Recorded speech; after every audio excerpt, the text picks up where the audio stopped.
Boa noite. Você fica agora com as notícias que são destaque em Minas nesta sexta-feira. Homem é preso por um assalto e polícia descobre que ele é suspeito de mais 6. Outro homem foi preso em BH por se masturbar durante um voo. Novo acordo entre Ministérios Públicos, Defensorias Públicas e mineradoras dá mais prazo para vítimas da tragédia de Mariana buscarem indenização. A lei determina horário para a presença de cobrador dentro dos ônibus, mas empresas não cumprem e passageiros reclamam. Cai o número de candidatos para tirar carteira de habilitação. E domingo voltaremos às urnas e para responder todas as suas dúvidas, preparamos uma reportagem especial sobre como proceder. Escolas particulares já estão reajustando os preços, mas os pais precisam conferir se o aumento não é abusivo. Alta do dólar muda destino das viagens. Brasileiros estão escolhendo roteiros nacionais. Inovação na saúde, o Hospital de BH faz primeira cirurgia com robô. Mais informações sobre essas e outras notícias a partir de agora.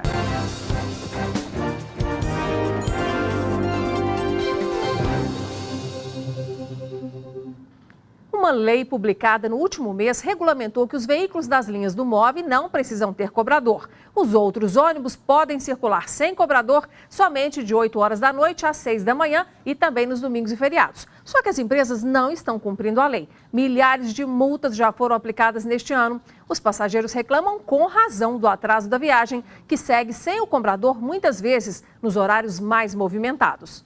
As imagens feitas por um passageiro mostram um ônibus da linha 8106 circulando sem cobrador. O motorista é quem dá o troco da passagem para as pessoas. O vídeo foi feito por volta de 11h30 da manhã em um dia útil. Neste horário, a lei municipal determina que o veículo tenha o agente de bordo. Uma viagem de 1 hora tem motorista gastando 1h30 porque tem que parar para cobrar passagem. Atrasa toda a viagem, gente. O motorista fica nervoso no trânsito também, porque são duas funções. Além do mais, quando tem deficiente para entrar, o motorista tem que largar lá e vir na porta cá para estar fazendo isso. Isso é inadmissível. Ainda segundo a lei, somente os ônibus do BRT, os veículos executivos e turísticos ou os mini-ônibus não precisam ter um cobrador. Os números mostram que as empresas não obedecem à legislação. De janeiro a setembro deste ano, a BH Trans realizou 7.467 autuações a concessionárias por ausência de cobradores nos ônibus, um aumento de 3.500% em relação a 2017. É assustador, mas a constatação que a gente faz é que, apesar da BH Trans, dos agentes da BH Trans, está cumprindo o papel deles, mas nós sabemos que, infelizmente, as empresas não estão pagando essas multas. O Fabiano é cobrador há 3 anos, está com medo de ficar desempregado. A incerteza do futuro para nós é muito grande. A gente tem que tentar tocar o barco para frente, de qualquer jeito, para sobreviver. Que a gente não vive, a gente sobrevive. A realidade incomoda os motoristas. Além do acúmulo de função, os perigos aumentam. Você está operando o elevador lá, você está lá por conta do elevador. Chega um distraído, um fraco da mente, vai, solta a manete ali e aí a tragédia é feita. O Sindicato dos Trabalhadores em Transportes Rodoviários de Belo Horizonte tem buscado ações para mudar este quadro de ausência de cobradores. De forma pontual, a gente tem atacado nas diversas regiões da cidade, fazendo com que a lei municipal seja cumprida. Até que o poder público, através da prefeitura, volta a insistir, através da Câmara Municipal, através da BH Trans, que é a gestora do transporte em Belo Horizonte, se posicione e exija que as empresas cumpram a legislação municipal. Vamos às respostas dos órgãos responsáveis. A BH Trans nos informou que tem intensificado a fiscalização para garantir o cumprimento da lei e que está autuando as empresas que circulam sem agente de bordo. Já o Sindicato das Empresas de Transporte de Passageiros de Belo Horizonte diz que o cobrador deixa de atuar apenas nos horários permitidos por lei e que o fechamento desse posto de trabalho não implica em demissões, já que os cobradores estão sendo requalificados para atuar em outras funções. Homem é preso por um assalto e a polícia descobre que ele era suspeito em mais 6 crimes. Isso aconteceu em Uberlândia, no Triângulo Mineiro. A imagem mostra um homem entrando em uma farmácia. Ele pede o dinheiro do caixa para os funcionários que ficam sem reação. O assaltante abre a gaveta e pega a quantia que estava guardada. Repare que um cliente é ameaçado no momento do roubo. O bandido vai no caixa ao lado e abre outra gaveta e pega todo o dinheiro. Após cometer o crime, ele sai caminhando tranquilamente na rua. Esse assalto aconteceu no início de outubro, em um estabelecimento comercial no bairro Granada. Ensenada, zona sul de Uberlândia. O suspeito foi identificado como Edivânio Rosa de Oliveira, de 27 anos. Ele foi preso após roubar outro comércio no mesmo bairro. Ele usou uma faca para levar o dinheiro e o aparelho celular da funcionária de uma loja. Depois do assalto, a vítima procurou a Polícia Militar para registrar o boletim de ocorrências. Imediatamente, os militares começaram as buscas pela região para prender esse suspeito. E ele foi encontrado em uma biqueira. Ele foi reconhecido por esse crime e por mais 6 assaltos. O Edivânio cometia os crimes e escondia na própria casa, que é perto dos estabelecimentos roubados. Mas dessa vez, ele foi trocar o produto do crime por droga. Esse foi o momento em que ele foi preso. Já tinha outros aparelhos celulares lá no local e esse último aí que ele tinha efetuado o roubo, né? Já estava pronto lá para trocar lá na biqueira lá por droga. A Polícia Militar recuperou com o suspeito 9 aparelhos celulares. A faca usada no assalto também foi encontrada. Um termo de compromisso assinado entre os Ministérios Públicos, Defensorias Públicas e as empresas Samarco, Vale, BHP Billiton e a Fundação Renova estabeleceu que as vítimas da tragédia da barragem de Fundão, em Mariana, terão mais tempo para recorrer à justiça cobrando direitos. O prazo terminaria no próximo dia 5 de novembro. A mineradora terá que reparar integralmente os atingidos. O objetivo da coletiva na sede do Ministério Público Federal em Belo Horizonte foi tranquilizar os atingidos pelo rompimento da barragem de Fundão, ocorrido em novembro de 2015. De acordo com o Ministério Público Federal, alguns advogados, embasados em um artigo do Código Civil sobre prescrição de prazos para processos, estariam abordando alguns atingidos e os estimulando a entrarem na justiça com ações individuais, o que, segundo o MPF, sobrecarregaria o judiciário, uma vez que já existe uma ação coletiva consolidada pelos tribunais superiores. Para dar conforto às pessoas atingidas, no sentido de que não há prescrição de direitos delas em 5 de novembro de 2018, para evitar que oportunistas se aproveitem da situação de vulnerabilidade em que essas pessoas se encontram para obter algum tipo de vantagem ou de cessão de direitos. Nós esperamos que a OAB faça um papel que sempre fez, de fazer uma investigação de modo a identificar os advogados que estão atuando sem uso da má-fé e eventuais advogados que estejam se aproveitando da situação para obter vantagens junto às pessoas atingidas. Um homem foi preso na noite dessa quinta-feira aqui na capital, suspeito de se masturbar durante um voo que seguia de Campinas com destino a Belo Horizonte. De acordo com a Polícia Federal, o jovem foi preso em flagrante por importunação sexual. Ele ainda teria tentado beijar a passageira que viajava ao lado. Ele foi encaminhado para a penitenciária Nelson Gri e pode pegar até 5 anos de prisão. Cai o número de mineiros interessados em tirar carteira de habilitação, segundo uma pesquisa feita pelo Denatran entre 2013 e 2017. O Samuel está com 22 anos. Atualmente, ele só anda em Belo Horizonte de ônibus e a pé em pequenas distâncias. Quer pôr um ponto final nessa situação. O primeiro passo é a Carteira Nacional de Habilitação, mas precisou parar no meio do processo. Eu comecei a fazer autoescola em mais ou menos setembro de 2017 e aí eu fiz a parte de legislação, a parte teórica até janeiro desse ano. E aí quando eu terminei a parte teórica, por motivos de grana e de tempo, eu não consegui dar continuidade. Só que segundo o Denatran, cada vez menos pessoas estão buscando tirar a Carteira Nacional de Habilitação aqui em Minas Gerais. De 2013 a 2017, a procura caiu quase 30%. O José Mário é vice-presidente do Sindicato dos Proprietários de Centro de Formação de Condutores. Ele explica que vários fatores levaram a essa queda. Crise econômica que o país tem atravessado nos últimos tempos e também ao comportamento do nosso público, do nosso maior público, que é o público jovem de 18 a 25 anos. Essa mudança de comportamento ela está relacionada diretamente com os aplicativos que chegaram no mercado aí com toda a força, com o transporte público que tem melhorado muito nos grandes centros. Atualmente, para tirar uma habilitação B, ou seja, para dirigir automóveis de até 8 passageiros, custa em média de R$ 1.800 a R$ 2.300 em Belo Horizonte. O preço teve reajuste nos últimos anos por causa das aulas no simulador.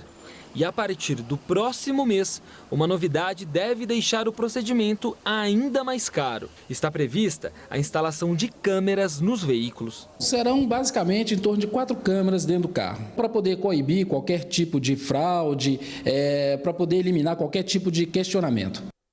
No próximo domingo, voltaremos às urnas. Aqui em Minas, quase 15 milhões e 800 mil eleitores estão aptos para votar. Nossa equipe foi às ruas para conferir as dúvidas dos eleitores. O segundo turno das eleições se aproxima, já é neste domingo. O país escolhe o futuro presidente e os estados elegem os seus governadores. Mas tem gente que não está por dentro de alguns detalhes básicos. Primeiro você vota em quem e depois em quem?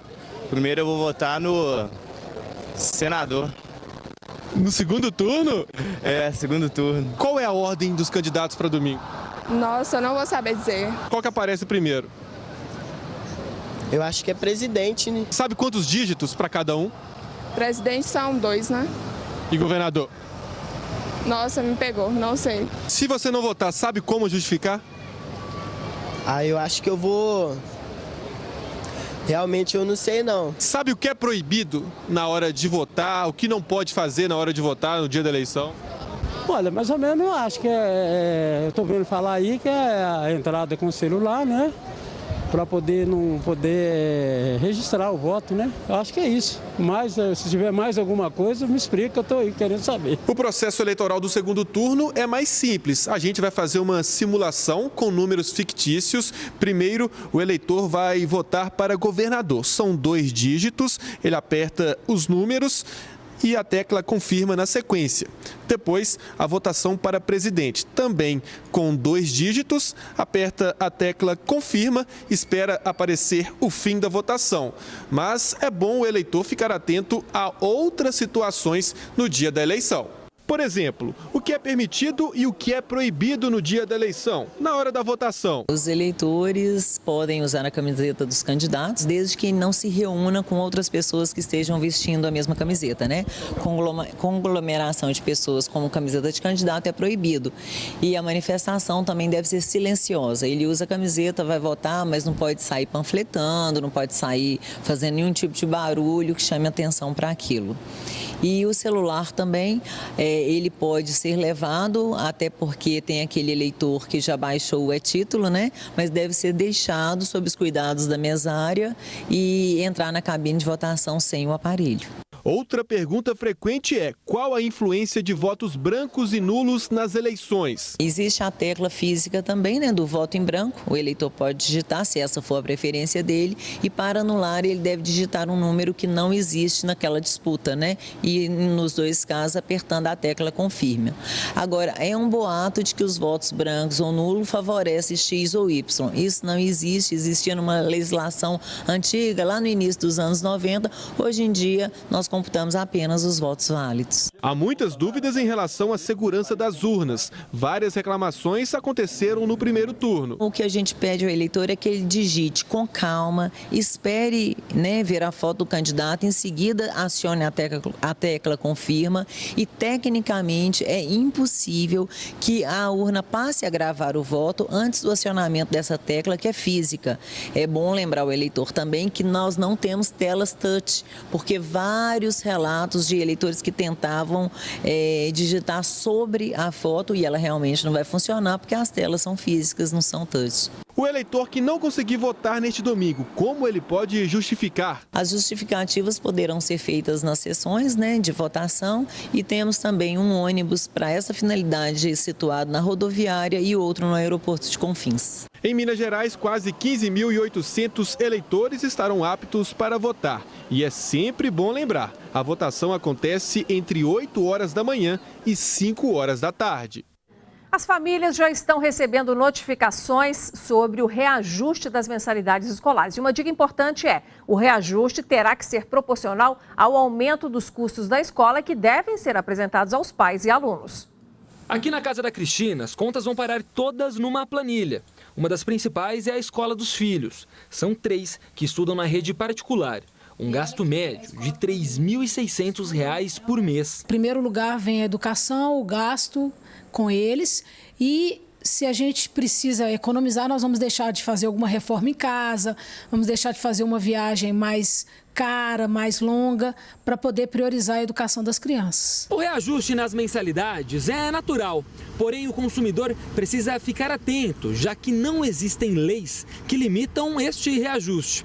Por isso, o valor que está chegando aí na sua casa pode ser considerado abusivo. A mensalidade ela é considerada abusiva quando tem uma desproporcionalidade entre o valor do custeio para operacionalizar a escola em relação ao valor da mensalidade. Se o custeio aumentou em torno, por exemplo, de 10%, é justo, razoável e legal que a mensalidade sofra um reajuste em torno desses mesmos 10%. Caso constate que o aumento é abusivo, o consumidor deve procurar o PROCON ou algum órgão de defesa. O consumidor, o pai do aluno, ou no caso de maior, o próprio aluno, ele poderá procurar o PROCON, efetivar a reclamação, ou a Defensoria Pública, ou até mesmo procurar os juizados especiais por se tratar aí de uma relação de consumo. Uma lei também auxilia o consumidor com algumas regras que devem ser observadas. Ela determina que o aumento das mensalidades não pode ocorrer num prazo inferior a 1 ano. Então, se a escola ela definiu que o aumento é todo o início do ano, por exemplo, todo janeiro, ela só estará autorizada a reajustar essas mensalidades no outro janeiro. O reajuste só poderá acontecer com 45 dias de antecedência ao último dia previsto para a matrícula. A Cristina está atenta, já foi inclusive notificada que vem reajuste por aí. Mas com o valor dentro do permitido, ela ressalta que o investimento vale a pena. O ensino particular é o que garante a qualidade do ensino deles. Então, para a gente vale a pena investir nisso para que eles possam ter uma oportunidade profissional no futuro. E veja a seguir, está caro viajar para fora do país. A alta do dólar faz o turista brasileiro preferir viagens nacionais.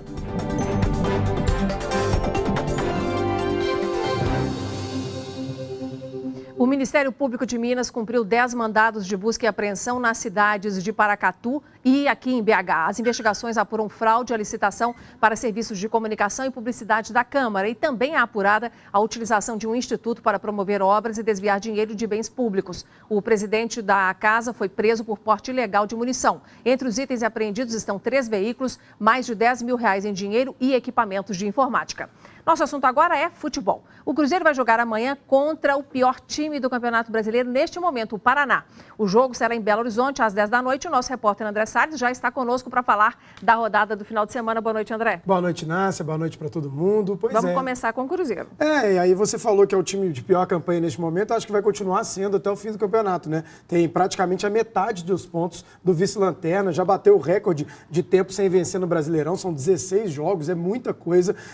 Jogadores saindo, é um clima praticamente de abandono de campeonato. Mas vale lembrar que o Cruzeiro perdeu para o Ceará, que também é um time que está na parte de baixo da tabela. Bem melhor do que o Paraná, mas também está mal. Então fica esse sinal de alerta. O Mano já falou que vai mesclar time, mas vai colocar jogadores importantes, como o Dedé, também o Arrascaeta, Fred vai ganhar uma nova oportunidade. Acho que o Cruzeiro não pode nem pensar em perder essa partida, que na verdade é 1h mais cedo, é 9 horas da noite do sábado. O Cruzeiro tem que vencer o Paraná.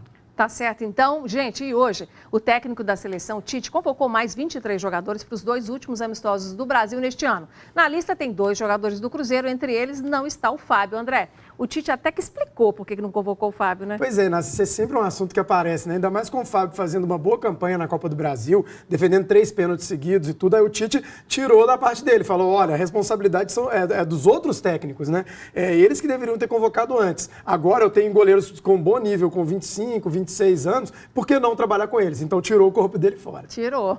Bom, gente, o América também vai jogar amanhã e será contra a Chapecoense lá na Arena Condá, em Santa Catarina, às 7 da noite. André, teremos aí o 18º contra o 16º, né? O que você imagina do América em campo? Acho que é o jogo dos desesperados, né? O Adilson fechou a equipe até para não entregar mesmo. Ele está tratando como uma decisão. O América está a 1 ponto da zona do rebaixamento. Se for derrotado para a Chapecoense encosta no próprio América.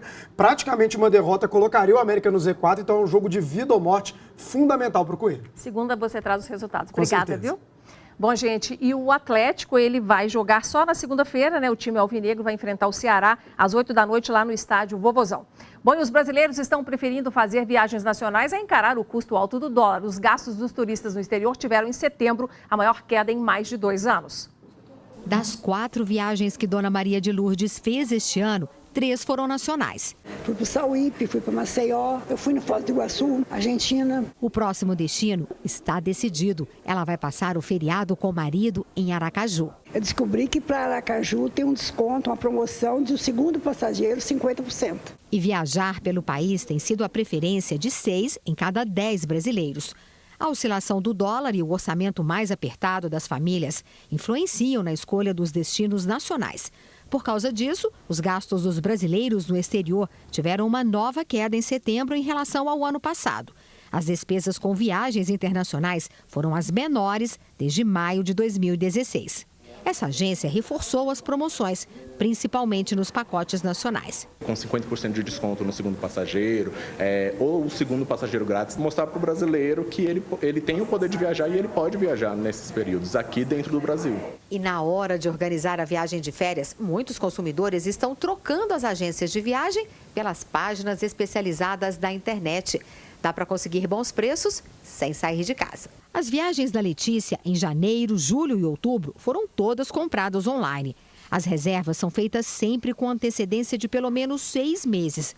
No início do ano que vem, a família vai para o Rio Grande do Norte. O planejamento dá um pouco de trabalho, mas compensa. A gente consegue bons preços, a gente consegue montar o roteiro de acordo com aquilo que a gente quer. Então, a gente costuma economizar por volta de 20% e isso faz muita diferença, já que a gente está viajando com 2 crianças. A Justiça Mineira negou o pedido de habeas corpus para os 4 policiais civis de São Paulo suspeitos de participar de um tiroteio na última sexta-feira em Juiz de Fora, na zona da Mata Mineira. A Justiça entendeu que a prisão preventiva foi bem fundamentada e a gravidade dos fatos é perceptível. Os 4 suspeitos estão presos na penitenciária Nelson Hungria, em Contagem, na Grande BH. No tiroteio, um policial civil mineiro e um empresário morreram. 14 milhões de reais, a maioria em notas falsas, foram apreendidos no local. E depois do intervalo, você vai ver que cirurgias realizadas com robôs diminuem riscos e tempo de recuperação dos pacientes.